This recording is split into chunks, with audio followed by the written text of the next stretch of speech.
प्रधानमंत्री नरेंद्र मोदी चीन की यात्रा का ऐलान करते हैं।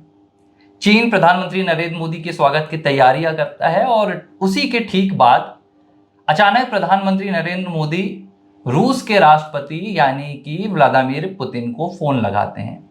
विस्तृत चर्चा होती है और चर्चा क्या हुई वो तो प्रधानमंत्री नरेंद्र मोदी ने नहीं बताया, लेकिन पीएम मोदी ने यह जरूर बता दिया कि उन्होंने पुतिन को भारत आने का न्योता दे दिया है।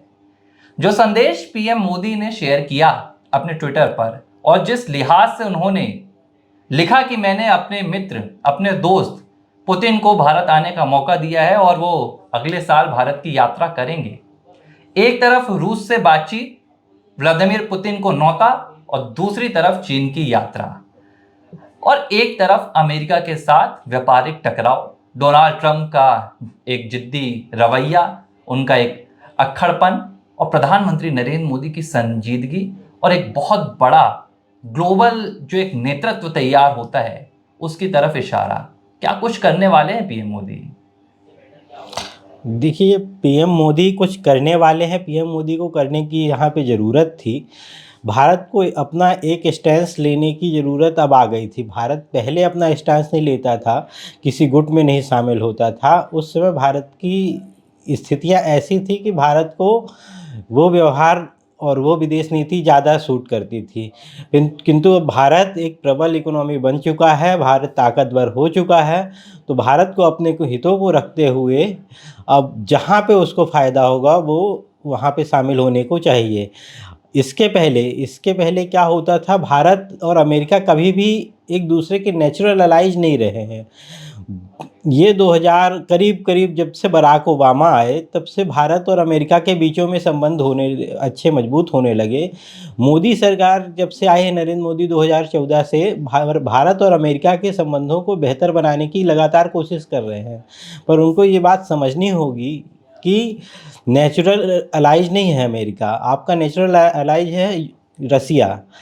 अमेरिका का भी हमेशा अपने फ़ायदे के लिए आपसे जुड़ा है। जहाँ से उसका फ़ायदा ख़त्म या थोड़ी कमी आई या दूसरी जगह से उसका फ़ायदा ज़्यादा होने लगा, वो वहाँ पे चला जाएगा।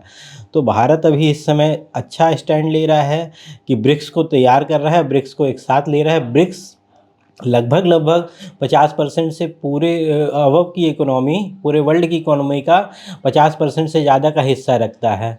पॉपुलेशन में भी 50% से ऊपर का है। तो आज के समय जो वर्ल्ड ऑर्डर तैयार होगा, उस वर्ल्ड ऑर्डर में इंडिया, चाइना, रसिया, साउथ अफ्रीका, ब्राज़ील, ये काफ़ी महत्वपूर्ण भूमिका निभाने वाले हैं। तो भारत के जो भी कदम हैं वो सराहनीय हैं। अच्छा, एक चीज़ जो तमाम दुनिया भर की जिस पर निगाहें भी टिकी हुई हैं, भारत की भी निगाहें टिकी हुई हैं, अमेरिकी प्रेसिडेंट डोनाल्ड ट्रंप तो भारत पर लगातार प्रहार कर रहे हैं। चाहे फिर वो आसिम मुनीर को व्हाइट हाउस बुलाना, भारत ने इसका कड़ा प्रतिकार किया। भारत ने विदेश मंत्रालय के उसे बयान तो नहीं आया, लेकिन भारत ने जो राजनीतिक माहौल बना उसने ये कहा कि भाई डोनाल्ड ट्रंप अगर पाकिस्तान के किसी नागरिक को बुलाते या डोनाल्ड ट्रंप पाकिस्तान के प्रधानमंत्री को या सरकार के किसी हिस्से को बुलाते तो भी जायज़ था, लेकिन आर्मी चीफ को बुलाना, जिसे भारत साफ तौर पर आतंकवादी घटनाओं का जिम्मेदार ठहरा रहा है, जानबूझकर अमेरिका ने भारत को अपमानित करने की कोशिश की। और उसके बाद एक चीज मैं आपको बता दूं, देखिए आप, कि पीएम मोदी ने किसी भी तरह से अमेरिका को सीधा जवाब तब तक नहीं दिया था जब तक कि डोनाल्ड ट्रंप ने भारत के जो व्यापारी हैं, भारत के जो किसान हैं, उनके हितों को छेड़ना शुरू नहीं किया था। लेकिन इसके बाद जब डोनाल्ड ट्रंप ने टैरिफ का खेल शुरू किया तो पीएम मोदी का भी अब एक आक्रोश और एक एग्रेसिव जो नेचर होता है उनका, वो नजर आने लगा है। चाहे फिर उनका वो बयान हो जिसमें उन्होंने कहा कि हम किसानों और पशुपालकों के हितों के लिए कोई भी जोखिम उठाने के लिए तैयार हैं, पीछे नहीं हटेंगे, या उनका जो स्वदेशी का उनका आह्वान हो, या अब जो वो चीन की यात्रा कर रहे हैं और रूस के साथ बात कर रहे हैं। देखिए, ऐसा है कि प्रधानमंत्री नरेंद्र मोदी एक राजनेता हैं और डोनाल्ड ट्रंप व्यापारी हैं। प्रधानमंत्री का व्यवहार एक राजनेता के तौर पे हमेशा रहा है और डोनाल्ड ट्रंप व्यापारी हैं, तो उनका जो व्यवहार है वो एक राजनेता के तौर पे कभी भी नहीं रहा। बात आती है, आप बोल रहे हैं कि आसिम मुनीर को ही क्यों बुलाया जाता है, वहाँ के प्रधानमंत्री और राष्ट्रपति को क्यों नहीं बुलाया जाता। अमेरिका के पाकिस्तान में हित है, पाकिस्तान में अमेरिका अगर अपनी इस्टेब्लिश कर लेता है सेना, अपनी लोकेशन अपने वहाँ पे कुछ एरिया मिल जाता है, तो पाकिस्तान वहाँ से चाइना, रसिया, इंडिया, ईरान सभी पे नज़र डाल पा रहा है, सभी को कंट्रोल कर सकता है। उसकी जियोग्राफिकल लोकेशन काफ़ी इम्पोर्टेंट है अमेरिका की दृष्टि से। इसके अलावा पाकिस्तान में मेजर डिसीजन कौन लेता है, वो आसिम मुनीर लेते हैं। सरकार नाम मात्र की है पाकिस्तान में, तो आसिम मुनीर को बुला के ही, आसिम मुनीर को खुश करके ही वहाँ पे डोनाल्ड ट्रंप और अमेरिका अपना इंटरेस्ट स्थापित कर पाएगा। जो उसका मकसद है पाकिस्तान के साथ जाना, वो पूरा कब होगा? पूरा होगा आसिम मुनीर से ही। मेन डिसीजन मेकर वो है, इसलिए आसिम मुनीर को ही बार बार बुलाया जा रहा है अमेरिका के द्वारा। ये भारत को अपमानित करने बस का मात्र एक कारण नहीं है, वहाँ पे उनके बिजनेस इंटरेस्ट हैं। वहाँ पे अमेरिका भी चाहता है कि उनको भी नेवल बेस मिले, उनको एरिया आर्मी बेस मिले, जिससे वो चाइना, अमेरिका, इंडिया, ईरान सभी पे नज़र रख पाएँ। अच्छा, एक चीज़ मैं यहाँ पर जो बहुत बातें भी निकल कर आ रही हैं, इस पर ग्लोबल पॉलिटिक्स पर भी बात चल रही है। चीन का जो स्टांस रहा है, जो चीन का स्टैंड रहा है, पाकिस्तान का जब अभी तनाव हुआ भारत के साथ, तो चीन शुरू में तो खामोश रहा। लेकिन जब 10 मई की बात आई और जब सीज फायर हुआ, उसके बाद चीन ने कहा कि भाई पाकिस्तान को अपनी आंतरिक सीमाओं की रक्षा का पूरा अधिकार है, और उन्होंने एक लिहाज से भारत का विरोध किया। सीमा का विवाद चीन के साथ हमारा है ही। चीन हमेशा कहीं ना कहीं भारत के बीच में अड़ंगा अड़ाने की कोशिश करता है। लेकिन जब अमेरिका और भारत का टकराव हो रहा है, जब प्रधानमंत्री सीधे तौर पर अमेरिका को चुनौती दे रहे हैं, नरेंद्र मोदी, तब कितने हद तक चीन भारत के लिए कारगर हो सकता है? क्योंकि ये बहुत बड़ा सवाल है। चीन दोस्ती भारत से करेगा या भारत के खिलाफ रहेगा? देखिए, जियो पॉलिटिक्स में एक बात सबसे स्ट्रॉन्ग प्रिंसिपल है जो सभी लोग मानते हैं कि कोई भी परमानेंट दोस्त नहीं होता, कोई भी परमानेंट दुश्मन नहीं होता है। चीन भारत का दुश्मन नहीं है। चीन ने पाकिस्तान का वहाँ पे साथ दिया था, वो भी तब दिया जब उसका स्टेटमेंट कब आया? 10 मई को। 10 मई के दिन सीज फायर हो चुका था, उसके बाद आया।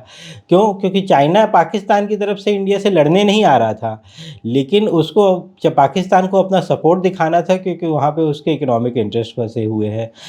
भारत और अमेरिका के युद्ध में चीन कितना साथ देगा? भारत और अमेरिका के युद्ध दोनों की एक कॉमन लड़ाई है, कॉमन दुश्मन है, इसलिए वो साथ देगा।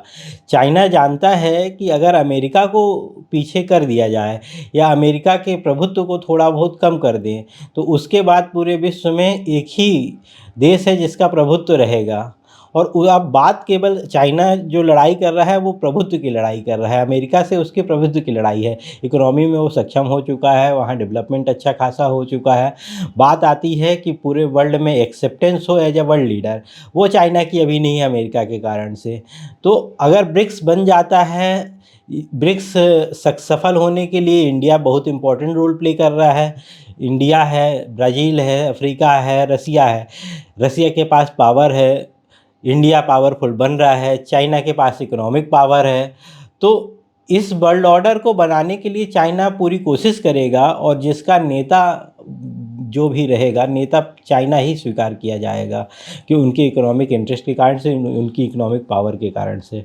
लेकिन कहीं ना कहीं नरेंद्र मोदी ने ये जो कदम उठाया है, भारत के प्रधानमंत्री ने, जो तमाम बातें भारत में चल रही थी कि अमेरिका को जवाब क्यों नहीं दिया जा रहा है, और अब जवाब ऐसा दिया गया कि जिस रूस से डोनाल्ड ट्रंप कह रहे थे कि आप दूरियां बना लीजिए, जिस रूस से आप तेल मत लीजिए, जिस रूस से आप व्यापार मत कीजिए, अमेरिका की यहाँ पर धमकी आ रही है, अमेरिका आपके ऊपर सैंक्शंस लगाने की बात कर रहा है, और पीएम मोदी फोन घुमा देते हैं। देखिए, ऐसा कभी ये बात कहना नहीं, पूरा एक बात मैं कह दे दूं कि अमेरिका और डोनाल्ड ट्रंप साफ तौर पर कह रहे हैं कि आप मत जाइए पुतिन के पास, और उसी बीच पीएम मोदी पुतिन को फोन लगाकर भारत आने का न्योता भी देते हैं, पुतिन को अपना अच्छा मित्र तो बताते ही रहे, फिर से बताते हैं, और यह भी कहते हैं कि हमने स्ट्रेटेजिक और व्यापारिक बातचीत भी की है। तो सीधा जवाब माना जाए डोनाल्ड ट्रंप को कि आप अपना जो भी करना चाहते हैं, जितनी ताकत दिखाना चाहते हैं, आप दिखाइए, भारत अपने फैसले अपनी नीतियों के हिसाब से लेगा। भारत को केवल ये धमकाया जा रहा है, इससे बहुत ज़्यादा नहीं है। और इस एंगल से भी नहीं देखना चाहिए कि रसिया के विरोध के लिए डोनाल्ड ट्रंप कर रहे हैं। डोनाल्ड ट्रंप ये करते ही, भारत पे टैरिफ लगाते ही, इर्रिस्पेक्टिव ऑफ इंडिया बाय करे, चाहे रसिया से ऑयल चाहे ना करे। अभी क्योंकि वो इतनी तेज़ी से क्यों आगे बढ़ रहे हैं इस मुद्दे पे, कारण क्या है कि डोनाल्ड ट्रंप ने अपना पूरा कैंपेन किया था, उसमें बोला था कि रसिया और यूक्रेन का युद्ध रुकवा देंगे, सरकार बनने के 24 घंटे के अंदर रुकवा देंगे। फिर कई बार कोशिश की गई अलग तरीके से डरा के, धमका के, व्यापार में बढ़ा के, अलग अलग चीज़ें ऑफ़र की गई रसिया को, लेकिन रसिया कभी भी माना नहीं। रसिया अपने इंटरेस्ट अपने हिसाब से कर रहा है, अपना काम कर रहा है। अब रसिया से क्यों नहीं माना, रसिया पे वो सैंक्शन लगा नहीं सकते हैं कि रसियन ऑयल पे सैंक्शन लगा दें, इसलिए उनकी मजबूरी बन गई है कि रसिया से जो बाकी के पार्टनर हैं उनको पर बोला जाए कि आप रसिया से बिज़नेस ना करें, जिससे रसिया कमज़ोर हो। अभी तो रिसेंट में खबर आ रही है कि रसिया को उन्होंने ऑफ़र भी किया है कि सारे सैंक्शंस हटा देंगे, जो ज़मीन है आप ले चुके हो वो लिए रहो। क्योंकि ट्रंप अब समझ गए हैं कि उन्होंने यूक्रेन के साथ जो डील की थी मिनरल्स की, नेचुरल रिसोर्सेज़ की, वो डील भी उनके लिए फ़ायदेमंद नहीं होगा, क्योंकि रसिया जिस तरीके से एग्रेसिवली आगे बढ़ रहा है यूक्रेन में, जो 50% ज़मीन और अमेरिका ने समझौता किया है यूक्रेन के साथ कि उनका रहेगा, उस पे भी रसिया कब्जा कर ले रहा है। अमेरिका को डर केवल इस चीज़ का है। तो सीधी आपने तो बड़ी अच्छे से सीधे कह दिया ना कि जियोपॉलिटिक्स में कोई किसी का दोस्त नहीं, कोई किसी का दुश्मन नहीं, लेकिन जिस लिहाज से पीएम मोदी दोहरा एक बहुत बड़ा प्लान तैयार कर रहे हैं, एक तरफ रूस एक तरफ चीन, जाहिर सी बात है इस पूरी कवायद ने व्हाइट हाउस में तनाव तो पैदा कर दिया होगा, और इस तनाव से निपटने के लिए अब डोनाल्ड ट्रंप भी कुछ ना कुछ नया इजाद कर रहे होंगे। वो आने वाले दिनों में निश्चित तौर पर पता चलेगा, लेकिन इंतजार हो रहा है पीएम मोदी के चीन के दौरे का, क्योंकि ये चीन का दौरा होने वाला है, ये अंतर्राष्ट्रीय राजनीति जियोपॉलिटिक्स में भारत के नेतृत्व को तैयार करने का एक बहुत बड़ा दौरा होगा। एक उन लोग कोशिश पूरी कर रहा होगा अमेरिका कि ब्रिक्स को फेल किया जाए, बहुत दिनों से कोशिश कर रहा है, धमकाया भी कि अगर ब्रिक्स करेंसी आई, डी-डॉलराइजेशन पे काम हुआ तो बाकी सब पे सैंक्शंस लगेंगे, टैरिफ लगेगा, तो इससे कुछ फ़र्क नहीं पड़ना है। अब अगर आपको आगे बढ़ना है तो ब्रिक्स को मजबूत करना पड़ेगा और ब्रिक्स को लेके आगे बढ़ना पड़ेगा। ब्रिक्स इतनी पावरफुल यूनियन हो चुका है कि उसको पावरफुल अब बनाना पड़ेगा एक्शन से। ब्रिक्स की करेंसी बहुत इम्पोर्टेंट हो चुकी है, ब्रिक्स की करेंसी आनी चाहिए, ब्रिक्स को में डिफेंस कोऑपरेशन होना चाहिए, जिस प्रकार से नाटो है अगर ब्रिक्स में हो जाए तो अपने चैलेंजेस हैं ब्रिक्स के साथ, क्योंकि इंडिया और चाइना आपस में ही नहीं बन रही है तो डिफेंस कोऑपरेशन कैसे होगा, रसिया चाइना के बीच भी वॉर हो चुका है तो डिफेंस कोऑपरेशन कैसे होगा। पर इन लोगों को किसी तरीके से कॉमन इंटरेस्ट में आके defence cooperation, BRICS currency, trade normalisation, ये सब पे काम कर लेंगे, जिससे नाटो, वेस्ट, अमेरिका, इन सब की हिपोक्रेसी धरी की धरी रह जाएगी। नहीं, वो तो साफ नज़र भी आ रहा है ना कि पीएम मोदी तिकड़ी तैयार करने वाले हैं, और भारत में तो तिकड़ी का अपना एक अलग ही प्रभाव रहा है, ब्रह्मा विष्णु महेश, और हो सकता है कि अब आने वाले जियोपॉलिटिक्स की सियासत में भारत, चीन और रूस भी एक तिकड़ी में एक महाशक्ति के तौर पर नजर आए। मैं इसको तिकड़ी बस में नहीं देखता, मैं इसको ब्रिक्स की 5 कंट्रीज में देखता हूँ। ब्राज़ील और अफ्रीका को, साउथ अफ्रीका को भूलना बेवकूफ़ी होगी। ब्राज़ील और साउथ अफ्रीका भी बहुत इम्पोर्टेंट रोल प्ले कर रहे हैं, और ब्रिक्स की 5 देश मिल के आपस में कोऑपरेशन करें, जिससे वेस्टर्न हिपोक्रेसी को जवाब दिया जा सके। आने वाला वर्ल्ड एशिया का है, एशिया में भी इंडिया का है। अब इंडिया को वर्ल्ड लीडर बन के उभरना है, ब्रिक्स में लीड करना है और वर्ल्ड की हिपोक्रेसी को दूर करना तो यही है। वजह है कि डोनाल्ड ट्रंप चाहते नहीं है कि भारत एशिया में अपना प्रभाव डोनाल्ड दिखाए। ट्रंप कभी भी, अमेरिका कभी भी, डोनाल्ड ट्रंप हाँ, ही नहीं, अमेरिका अमेरिका नहीं कभी भी चाहता नहीं है। चाहा है कि भारत उसके समकक्ष आए। देखिए, भारत जहाँ पे अपने फैसले खुद लेने लगेगा, भारत पहले दूसरों के दबाव में था या दूसरों से कमज़ोर आका जाता था, तो वेस्ट क्या सोचता है कि इन पे हमने राज किया है, अब इन पे राज किया, वो अपने फैसले खुद कैसे ले सकता है, वो अपने डिसीजंस को ले रहा है, वो उनसे बड़ी इकोनॉमी बन रहा है। इसलिए केवल वेस्ट और अमेरिका चाहते हैं कि भारत हमेशा कमज़ोर बना रहे, जो अब नहीं हो पाएगा। एबीसी हिंदी न्यूज, आज ही जुड़िए हर खबर के साथ।